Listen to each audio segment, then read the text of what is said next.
Right. Percy, you're up. Got Sky and Gabby. Awesome. First question for Skylar. Hey, just in that first half, you were 1 for 8 shooting, and then in the second half, 22 points, won 7 for 10 shooting. How did you turn things around? I just kept doing the same thing I was doing. I didn't mind like my shots. The type of shots that I was getting was in the offense. I thought the trend of it, the first half in general, was us sharing the basketball. Think whatever how many shots we made, I think we had all but two that were unassisted. So I liked what we were doing, and just more the same things. And Gabby held us down in that first half, and she's really really been holding us down, the last 5 games. And so just trying to step up and make plays, but doing more of the same things. I liked. I think I had like 4 or 5 assists at halftime. I was liking the court, what I was seeing. It was open for us, and so just trying to figure out. Well, just continue to get back to those spots and continue to be aggressive. I appreciate it. Thank you. Christian. Oh, Skylar and Gabby, great game tonight. This is the first time in Storm history that two Storm players have had 7 assists each. Just kind of wondering, what went into this performance and what do you guys see from yourselves when you're operating like this?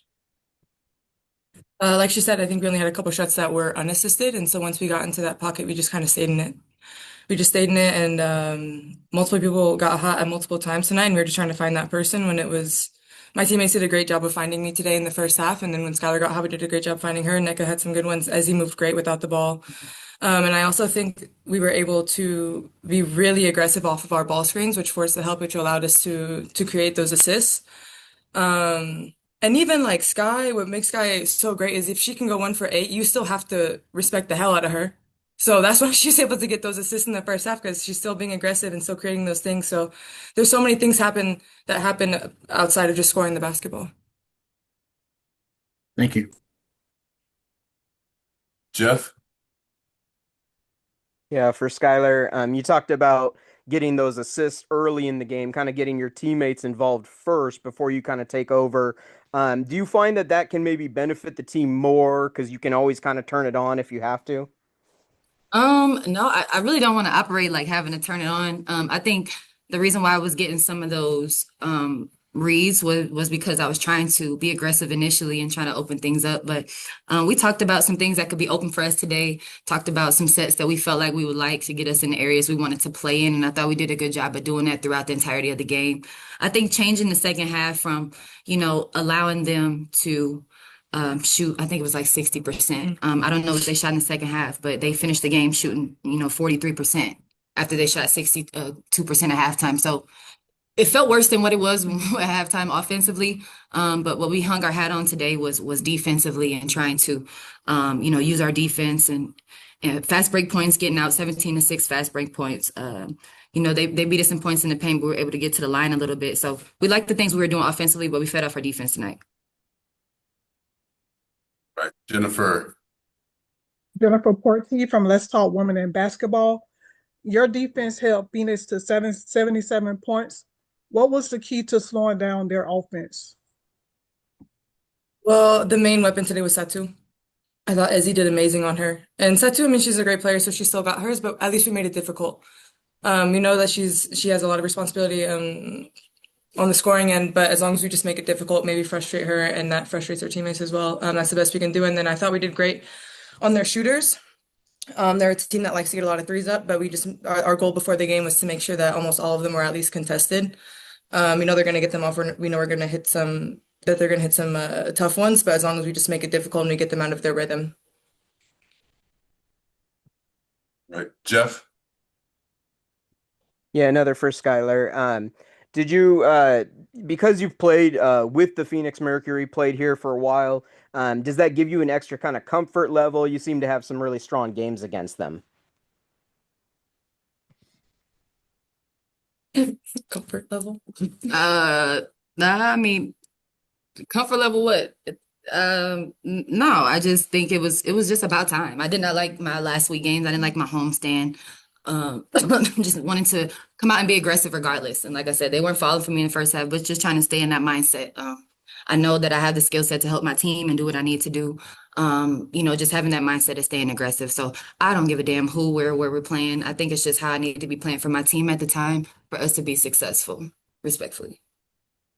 All right, last one, Christian. My last one's for Gabby. You shot 32.5% with Fenerbahce last year.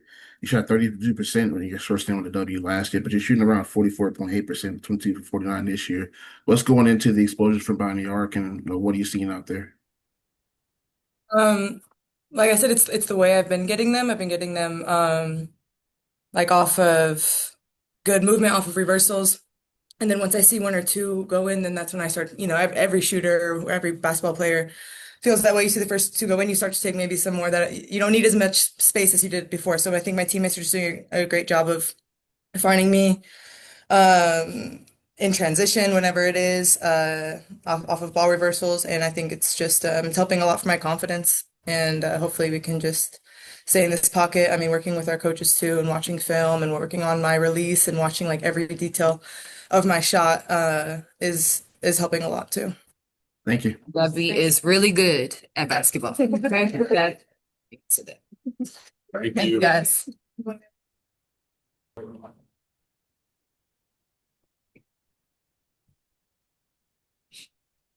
Yep.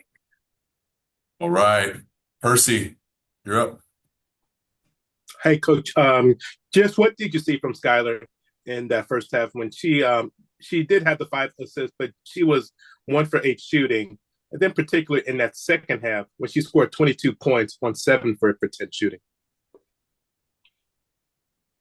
Saw an elite player staying in the moment and not doing anything other than what we know she can do.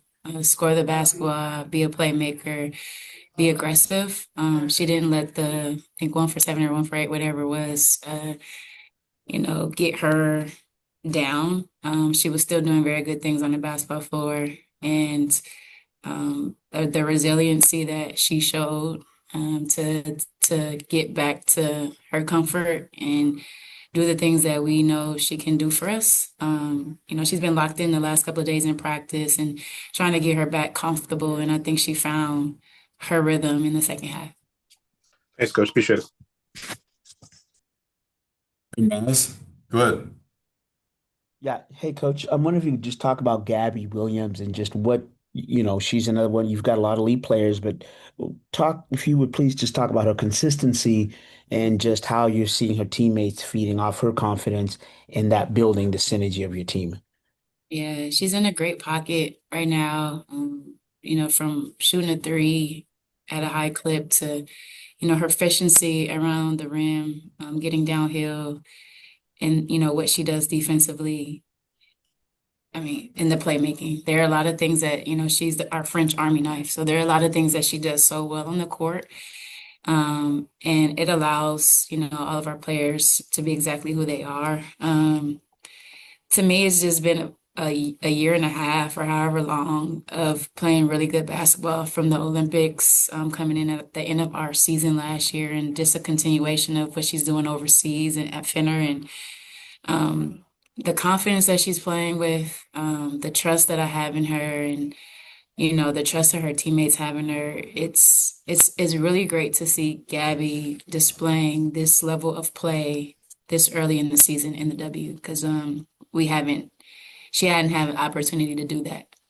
Thanks. Hey, Jeff, go ahead. Yeah, Coach, with Phoenix having so many star players injured, on paper, like this looks like it should be a easy win or easier win for you guys, but they fight you strong the whole way through. But fourth quarter, you guys create that separation. What was kind of the keys of that fourth quarter? I mean, if you take a look at what Phoenix has been doing, there's not been any games for anybody who's come into this building, because they take a lot of threes. They can make a lot of threes. They play very hard, and they're top-ranked defense. And so no matter who is on the floor, everybody is a pro in this league. And on paper or not, they're gonna show up and play hard and do their jobs. And I respect and commend that. No matter who's on the court for Phoenix, they've been giving everybody fits. In the fourth quarter, a lot of Sky, finding some rhythm, a lot of good defensive stops. Today we did better on the rebounding, shoring up some possessions. And then the turnovers to me, just continuing to keep them down. We have to do a better job with our live ball turnovers. We've been giving up a lot of points with that, but I felt like the timely ones didn't bite us in the tail. And then we were very sharp, with our execution and found some rhythm. Just confidence, some flow to what we wanted, and again, a lot of big shots from Sky. Christian? Hey, Coach, congrats on the win. Despite a lot of the roster being successful in what they were doing, especially on the offensive floor, uh, Ezie Magor finished the game with 4 points on 2 for 5 shooting. She hasn't had double-digit points since, I believe it was May 27th. When she catches the ball, I've been seeing a lot of these games, when she catches the ball after getting the steal, she's bringing it back down to her hips and kind of giving the defense a chance to get at it. Just kind of wonder if that's something that you're seeing or anything else is kind of going into like the offensive production or lack thereof.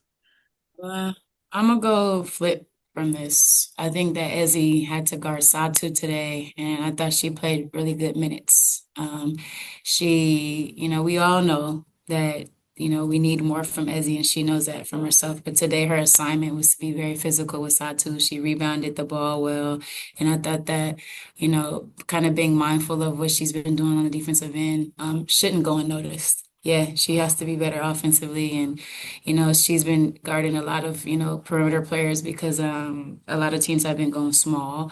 But we're constantly working on everything that you're talking about.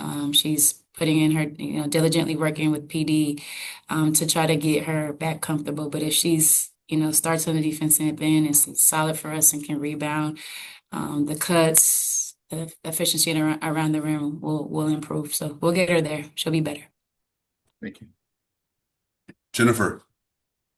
Jennifer Porty from Let's Talk Women in Basketball. Congrats on the win, Coach. What was your message to the team before the game, and how do you feel they executed it? Yeah, Satu has a high usage rate right now because of their injuries, and especially AT being off the floor the last few games. She's been heavily used, so I thought that we needed to be attentive to that matchup. Stemming from, the last few games, I thought, our turnovers needed to be better. Locking into that, I thought we did that well.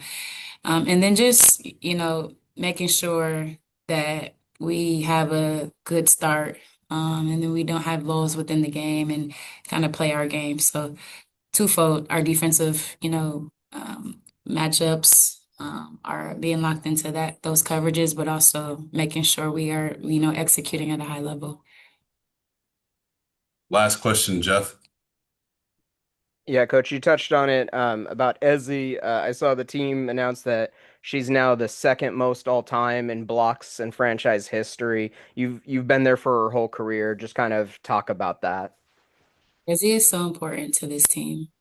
And I know that, she, these few games are trying to find her, rhythm and get her going. But let's not forget what she's done on the defensive side of the basketball and what she's done in this jersey. She's a champion. She's, been able to really thrive within the system, the city of Seattle and this organization. She is the most selfless person I know.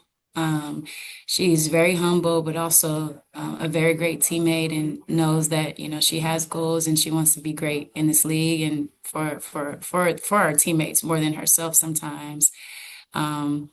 I've been around her since she was 20, and it's been amazing to see the growth and the amount of success has come her way because she just works extremely hard. She's dedicated, but also she's an amazing person. And so no matter what happens on the basketball court with her, I value who she is and what she brings to us every single day. Because it's not common to have such a great superstar player who doesn't even who puts everybody else before herself. The blocks is just one part of, what she's going to be able to continue to do for us. She's, obviously a great defensive player, but knowing that in this her young career, that, she's just kind of scratched her surface. I'm just humbled to be a part of her journey. And I'm super happy that I'm able to coach her. Thank you. Thanks, Coach. Yeah. Thank you, guys.